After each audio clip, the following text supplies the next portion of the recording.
Mike, what do you feel like made the offense better in the second half that helped you put this game a little bit out of USC's reach? Defensive stops, rebounding the basketball and getting out, getting quick strikes. Thought we came out to start the game very slow, sluggish, and they played great early. And that's why they built a 10-point lead, and we were able to sub some and get back into the game. Mike and then Zach. You mentioned the sluggish start, not the first time at home that's happened this season. Have you kind of been able to pinpoint where that lack of energy has come from? I'm not going to dwell on it, but I mean, the bottom line is we won today, and, our team has shown that they don't quit. You got to give Southern Cal, their team, credit because they came ready to play, and I thought that they were the most physical team starting the game, and once we got going and met their physicality, then we got back into the game and started playing Indiana basketball, which was nice to see.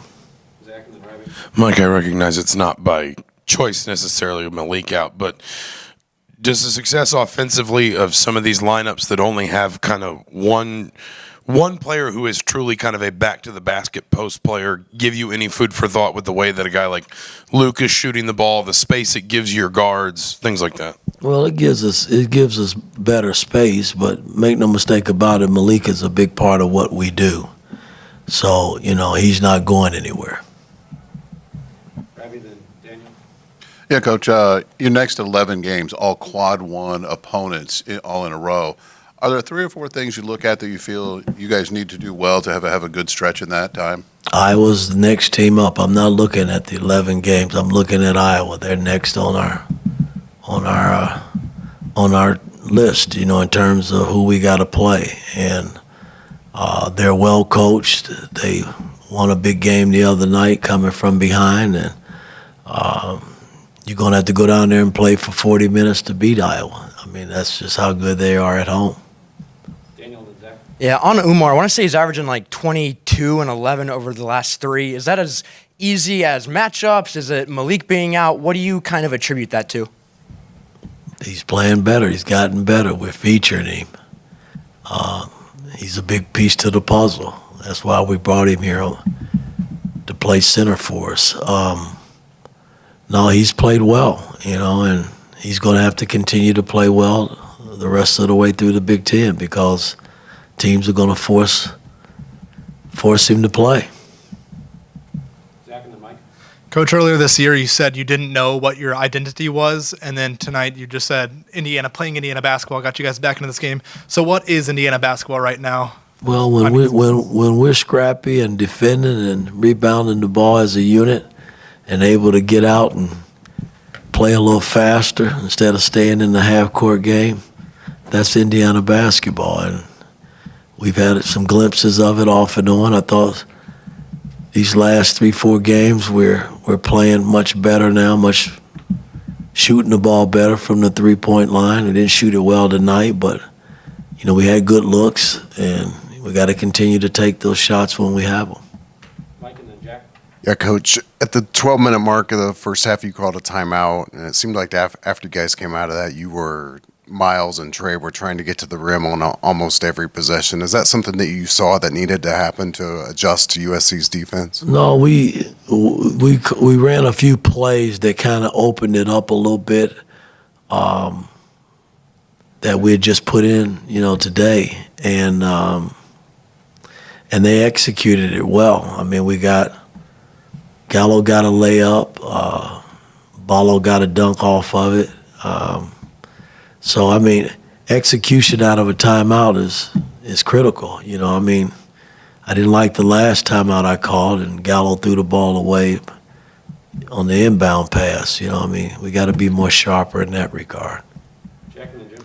And Mike, 5 straight wins now. Where do you feel like the team has grown the most in this recent stretch compared to some of the early season losses? Well, again, guys, we have 7 new players on our ball club, and we're still trying to figure it out, just like every Big Ten team, every college basketball team in the country. When you make drastic changes to your ball club, your roster, it takes time. And, we're starting to grow and learn one another, and guys are feeling comfortable about who can do what and who can't do what.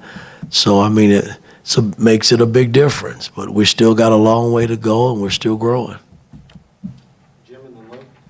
Mike, I know you don't want to have one of your leading scorers go 0 for 8 and not score on a night, but you have to feel great about having multiple other players doing specifically so many different things. Rice goes 9 of 11 at the free throw line. Goody is 4 of 5 from behind the three-point line. And Ballo was 5 of 5 at the free throw line. Everybody did something different to really contribute. That has to bode well for you going down this next stretch coming. No, it is. And that's kind of the makeup of our ball club. Every Big Ten team is talented and deep and well coached. And, when someone is struggling, Mac was struggling tonight. And, I can't, I gotta search too as a coach. That's what we do. And there's no knock against Mac. He'll be back in there tomorrow, and he'll be ready to go hopefully for the Iowa game. But I got to lean on everybody, and it's what you do with the minutes that you get. And I thought the guys that came in off the bench gave us some positive minutes tonight, and that set us up to win a ball game. Last question, Lou. Coach, on Omar, did you see in the scouting report he might be able to use his body the way he did tonight and dominate the game, or did it come in the flow? No, Ballo's a pretty big guy, and, their center that started tonight wasn't as big as Ballo, but I thought they played Ballo early. He couldn't really touch the ball that much. They were topsiding him, and, we did a poor job in trying to get it to him early. But as the game wore on, everything kind of loosened up, and we were able to utilize him a little bit more, and he delivered for us.